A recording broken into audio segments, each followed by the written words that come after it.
हमारे सभी दर्शकों को नमस्कार। आज हम पुनः हैं प्रश्न ज्योतिष भाग 10 के बारे में चर्चा करेंगे। और पिछले भाग में हमने चर्चा किया था किस भाव से किन किन बातों का विचार किया जाता है। तो प्रथम भाव से क्या देखना चाहिए, किन किन बातों का विचार करना चाहिए, और द्वितीय भाव से क्या देखना चाहिए, किन बातों का विचार करना चाहिए। ये भाग 9 में हमने बता दिया था। ठीक अब उसी से आगे बढ़ते हुए भाग 10 में आज कुछ विषय लेकर के उपस्थित हुए हैं। तो भाग 10 में तीसरे भाव से, चौथे भाव से और पांचवें भाव से किन किन बातों का विचार करना चाहिए। कोई व्यक्ति आता है, कोई परीक्षक आता है और प्रश्न करता है,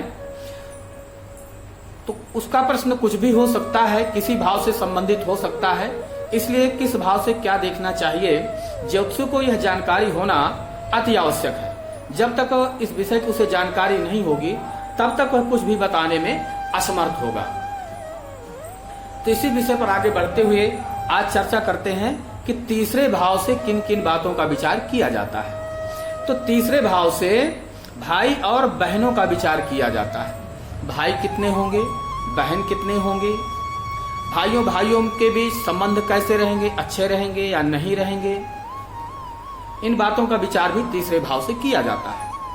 जो घरेलू नौकर होते हैं अथवा दास कर्म करने वाले होते हैं, आज की भाषा में कहें तो जो बंधुआ मजदूरी होती थी, तो इस बात का विचार भी तीसरे भाव से किया जाता है।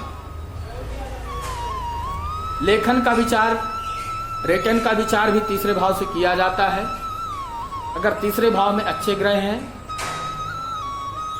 लेखन का विचार, प्रकाशन का विचार, छोटी यात्रा, अंतर्राज्यीय यात्रा कह दे, या एक नगर से दूसरे नगर की यात्रा कह दे, या अंतर्राज्यीय यात्रा कह दे, या देश के एक भाग से दूसरे भाग में जाने वाली यात्रा हो, तो इन यात्राओं का विचार भी तीसरे भाव से किया जाता है। ग्रंथों का लेखन है, ग्रंथों का प्रकाशन है, इस बात का विचार भी तीसरे भाव से किया जाता है।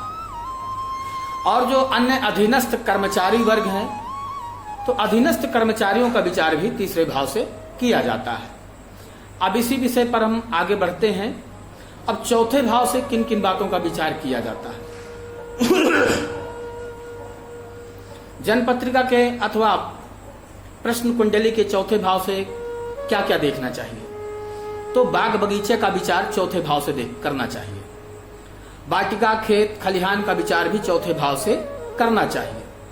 खजाना, लोग खजाने पाने के बहुत उत्सुक होते हैं, और अगर किसी ने कह दिया कि यहाँ पे खजाना गड़ा हुआ है तो लोग तुरंत उसे निकालने के लिए जाते हैं। तो खजाना है या नहीं है, इस बात का विचार भी जो है ना चौथे भाव से किया जाता है। जो अचल संपत्ति है, पैतृक संपत्ति है, उस अचल संपत्ति का विचार भी चौथे भाव से किया जाता है। जो कीमती दवाएं होती हैं, मेडिसिन, जो कीमती दवाएं होती हैं, उन कीमती दवाओं का विचार भी चौथे भाव से किया जाता है। जमीन का जो भीतरी प्रदेश होता है, भीतरी हिस्सा होता है, तो उस भीतरी हिस्से में क्या है और वहां की कंडीशन कैसी है, अगर जमीन के भीतरी हिस्से का विचार करना है तो भी चौथे भाव से ही इस बात का विचार किया जाता है। गुफा वगैरह है तो गुफाओं का विचार भी चौथे भाव से ही किया जाता है। अंडरग्राउंड जो स्थान होते हैं उनका विचार भी चौथे भाव से किया जाता है। अब आते हैं पांचवें भाव में। तो पंचम भाव से किन किन बातों का विचार किया जाता है और क्या क्या देखते हैं।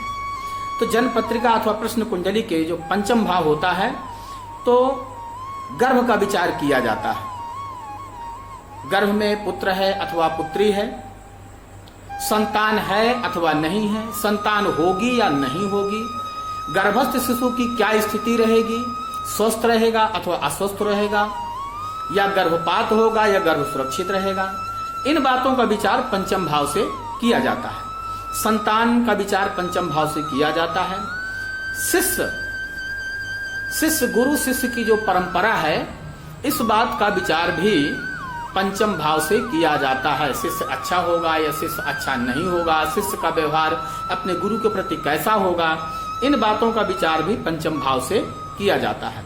मंत्र शक्ति, बहुत साधक हैं जो तंत्र मंत्र आदि की साधनाएं करते हैं, तो उनके अंदर मंत्र साधने की क्षमता है अथवा नहीं है, मंत्र साधना कर सकते हैं या नहीं कर सकते हैं, मंत्र जानने की योग्यता है या नहीं है, इस बात का विचार भी पंचम भाव से किया जाता है।